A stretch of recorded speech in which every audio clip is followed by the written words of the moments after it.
Our next speaker is Ana Gabriela. The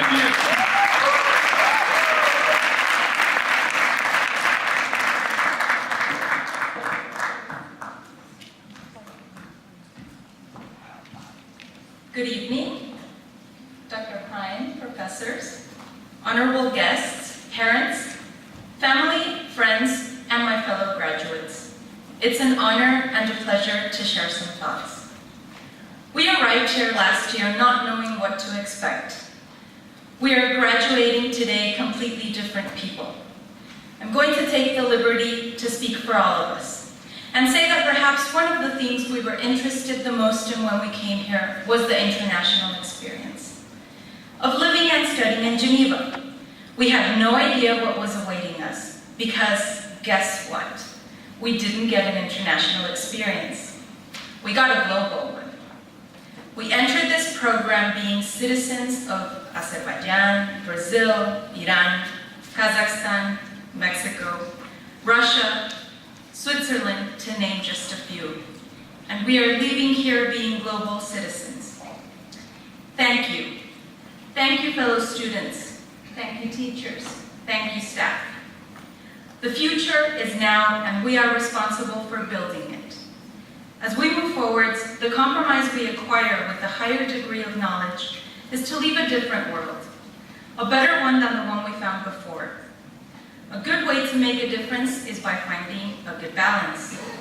Balance between being ambitious with our goals without forgetting to be humble with our world and our resources. Balance between learning from our past without losing focus on training for our future. Balance between building a solid foundation to support our plans without ignoring to be flexible enough to change the structure. Balance between our individual achievements and our social contributions. Octavio Paz, a Mexican Nobel laureate for literature, in his book of essays called Alternating Currents, says what I'm feeling best. I'd like to quote him. He said, "Today, we all speak, if not the same tongue, the same universal language. There is no one center, and time has lost its former coherence. East and West, yesterday and tomorrow exist as a confused jumble in each one of us. Different time and different spaces are combined in a here and now that is everywhere at once." End of quote. When we are climbing the steps of the foundation we built, we might fall and trip with failure. Let's not be afraid of it. When we encounter failure, we have to look it in the eye, straight in the eye. Breathe deep and not let it interfere with our vision. We have to try again. I know many people say this, and it's because it's the truth. When we reach a goal too easily, that did not seem to cost us enough effort, it's because it was not set high enough. Therefore, the taste of victory and accomplishment will not feel the same, and we will not learn nor gain enough experience from it.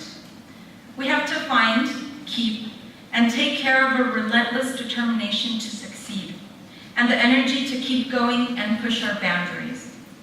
We have to have something clear. There is no reaching the top by ourselves. We are all interconnected in this new and globalized world we are living in. It's never too late to learn, and it's never too early to learn either. Reinvent yourself, start over. Find your passion and beat the odds with it. It's something I certainly recently had to do. Most of you know it, and if not, you will now. I'm 35 years old, probably one of the oldest, if not the oldest peer in this generation. And I know for a fact it's never too late to learn. I learned exponentially from you and this academic program this past year. I also had to recently reinvent myself. I had a solid career in Mexico I left behind, and I decided to start over in Geneva. I have found some good examples of other people that have reinvented themselves and started over. They never lost their determination and passion at different stages in their lives. At 51, Tim Sagat, with the support of his wife Nina, left his job as the Chief Litigation Counsel of Gulf and Western Industries to manage Sagat surveys. for rating restaurants and wines.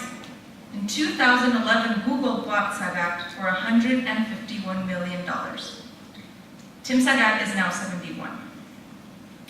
At 41, Mark Pincus founded Zynga. Before founding Zynga, he quit his job 10 years earlier in Columbia Capital to pursue tech startups, of which 3 failed, until Zynga came along. And for those of you who have Facebook, I'm sure you've heard of him. He's the creator of Farmville, Cityville, among others. You've received invitations to play his apps.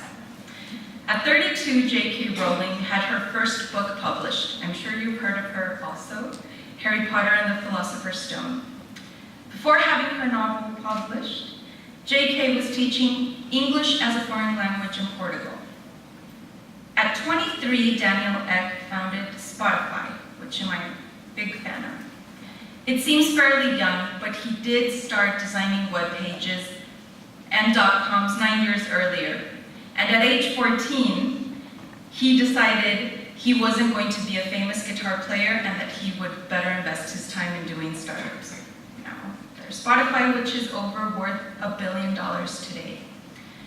Finally, at age 11, Malala, that doesn't even need a last name, began writing her blog advocating for women's rights for education. By age 16, she had already published a book and had been nominated for the Nobel Peace Prize. Surround yourselves with valuable people that will contribute to your dreams. Learn to be critical, embrace the feedback given to you, and accept suggestions from those who have more experience.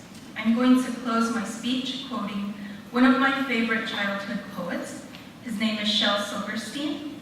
In his poem, Falling Up, he says, "Tell me I'm clever, tell me I'm kind, tell me I'm talented, tell me I'm cute, tell me I'm sensitive, graceful, and wise, tell me I'm perfect, but never forget to tell me the truth." Congratulations.